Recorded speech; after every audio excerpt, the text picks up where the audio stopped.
मुनाफिकों का सरदार अब्दुल्ला बिन उबई बिन सलूल बहाना बनाकर 300 अफराद के साथ यहीं से वापस मदीना चला गया। ना कोई जवान अली जैसा, ना कोई तलवार जुल्फिकार जैसी। एक नौजवान जिसने ना सिर्फ इस जंग का पासा पलटा बल्कि तारीख इस्लाम की दास्तान को भी रकम कर गए। जी, ये थे खालिद बिन वलीद। जब एक लम्हे की नाफरमानी जीती हुई जंग को शिकस्त में बदल गई। ये वो पहाड़ है ओहद जो नबी करम सल्लल्लाहु अलैहि वसल्लम से मोहब्बत करता है, और आप सल्लल्लाहु अलैहि वसल्लम ने फरमाया ओहद हमसे मोहब्बत करता है और हम इससे मोहब्बत करते हैं।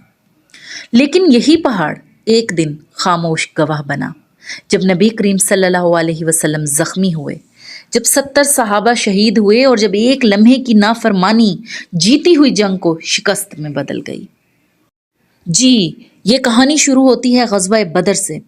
ग़ज़वा बदर में कुरैश के 70 बड़े सरदार मारे गए। अबू सुफियान की बीवी हिंदा के वालिद, भाई और चचा सब कत्ल हो चुके थे, और हिंदा अब हज़रत हमज़ा के खून की प्यासी थी। कुरैश ने बदला लेने का फैसला किया। 3000 का लश्कर तैयार हुआ, 700 ज़रहपोश, 200 घुड़सवार और कुछ औरतें भी, जो जंग के जोश को सिर्फ बढ़ाने आई थीं, जिनमें खुद हिंदा भी शामिल थी। लश्कर की क़यादत अबू सुफियान बिन हर्ब कर रहा था, और मक्का से वो लोग मदीना की शुमाली सिमत में जबल उहद के दामन में पहुंचे। इधर मदीना में नबी करीम सल्लल्लाहु अलैहि वसल्लम ने सहाबा से मशवरा फरमाया, क्या दुश्मन को शहर में घुसने दें और अंदर से दिफा करें, या मदीना से बाहर जाकर खुले मैदान में लड़ें। कुछ बुजुर्ग सहाबा जैसे हज़रत साद बिन इबादा और हज़रत अब्दुल्ला बिन जुबैर ने कहा मदीना में रहकर दिफा ज़्यादा मुअस्सर होगा, लेकिन जवान सहाबा जो बद्र में शामिल ना हो सके थे जज्बात में आ गए, और नबी करीम सल्लल्लाहु अलैहि वसल्लम ने इनकी राय को इख्तियार फरमाया। आप सल्लल्लाहु अलैहि वसल्लम ने 1000 जानिसारों के साथ उहद की तरफ रवानगी की। सहाबा जज्बे से भरपूर थे और उन्हें खुद पर बहुत यकीन था कि जंग हम भरपूर हिम्मत के साथ लड़ेंगे और दुश्मन को दिखा देंगे। मुनाफिकों का सरदार अब्दुल्ला बिन उबई बिन सलूल बहाना बनाकर 300 अफराद के साथ यहीं से वापस मदीना चला गया। कहने लगा, हमने तो कहा था कि अंदर रहकर लड़ना, बाहर क्यों आए, और अब हम बाहर रहकर नहीं लड़ेंगे। और अब नबी करीम सल्लल्लाहु अलैहि वसल्लम के साथ सिर्फ 700 मोमिनीन रह गए। जबल उहद के दामन में आप सल्लल्लाहु अलैहि वसल्लम ने सफ़े तरतीब दी। एक छोटा पहाड़ जिसे आज जबल रमात, तीर अंदाजों का पहाड़ कहा जाता है। ये है वही मकाम, मैदान उहद, जहाँ तारीख का एक अजीम बाब रकम हुआ था। मेरे अक़्ब में आप जबल उहद को देख रहे हैं, और ये छोटी सी पहाड़ी जबल रमात, जहाँ रसूल अल्लाह सल्लल्लाहु अलैहि वसल्लम ने 50 तीर अंदाज मुकर्रर किए थे। ये सामने आपको एक मस्जिद नज़र आ रही है। कभी ये बहुत छोटी सी थी, लेकिन अब माशाल्लाह काफ़ी खूबसूरत और बड़ी मस्जिद बना दी गई है। ये जो सामने आपको मैदान नज़र आ रहा है, उस वक्त जंग का मैदान था। इसकी दाईं तरफ मुसलमानों का लश्कर और मस्जिद की बाईं तरफ मुशरिकीन मक्का का लश्कर। जंगी हिकमत अमली के तहत नबी अकरम सल्लल्लाहु अलैहि वसल्लम ने रमात यानी तीर अंदाजों का पहाड़, इस पर 50 तीर अंदाज बिठाए, और इनके अमीर हज़रत अब्दुल्ला बिन जुबैर को फरमाया, चाहे हमें परिंदे उठा ले जाएं, तुम अपनी जगह से मत हिलना, फतह हो या शिकस्त, तुम अपनी जगह पर जमे रहना। ये हिकमत अमली इसलिए थी ताकि दुश्मन अक़ब से हमला ना कर सके।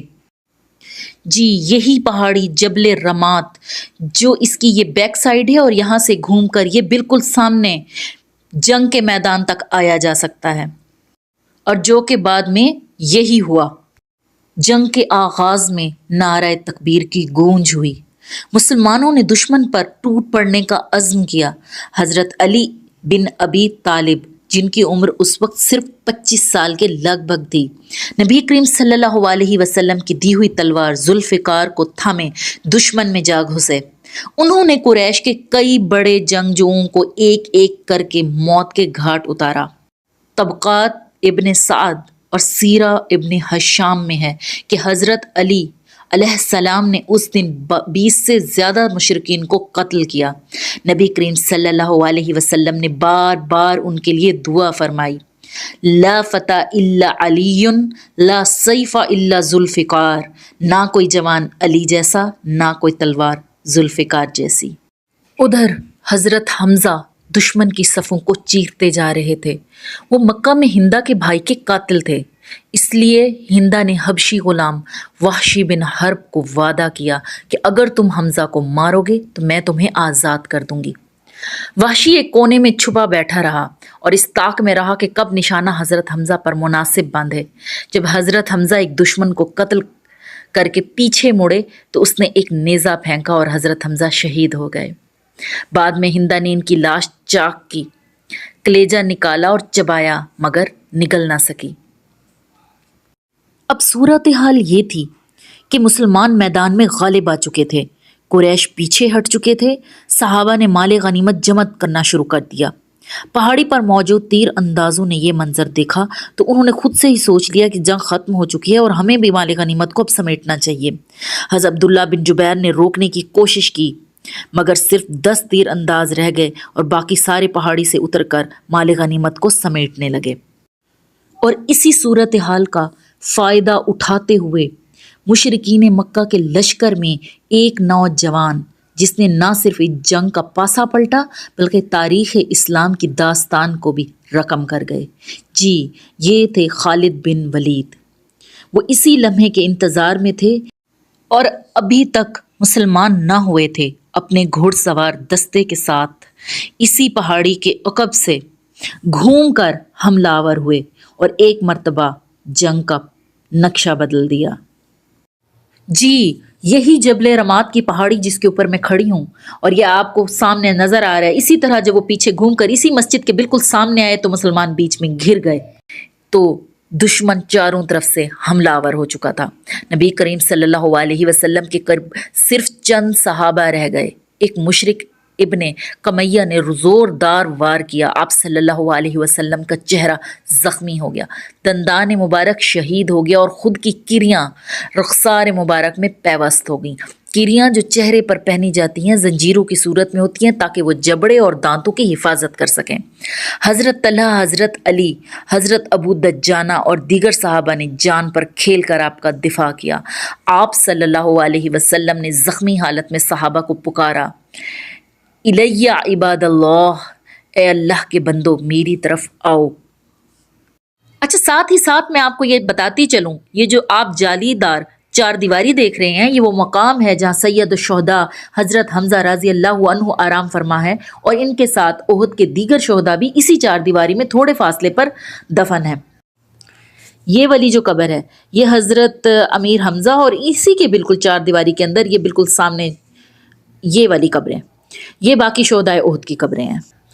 یہ زمین ان عظیم قربانیوں کی گواہ ہے جنہوں نے اسلام کے لیے اپنا سب کچھ قربان کر دیا، اور اس مقام کے سامنے وہ چھوٹی جو پہاڑی ہے جبل رماد جس پہ پیارے آقا صلی اللہ علیہ وسلم نے تیر اندازوں کو تعینات فرمایا تھا، اور اس کے ساتھ یہ مسجد اور پھر یہ عظیم پہاڑ آپ کو نظر آ رہا ہے جس کے دامن میں یہ مارکا برپا ہوا تھا۔ یہ وہ میدان ہے جہاں تاریخ نے قربانی، وفا اور صبر کی ایک انمول داستان رقم کی۔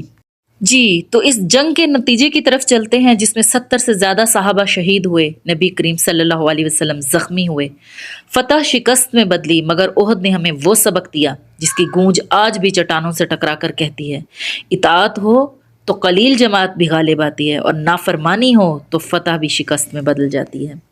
یہ تھا غزوہ احد، ایک ایسا باب جو صرف تاریخ نہیں بلکہ ایمان کی آزمائش کا آئینہ ہے۔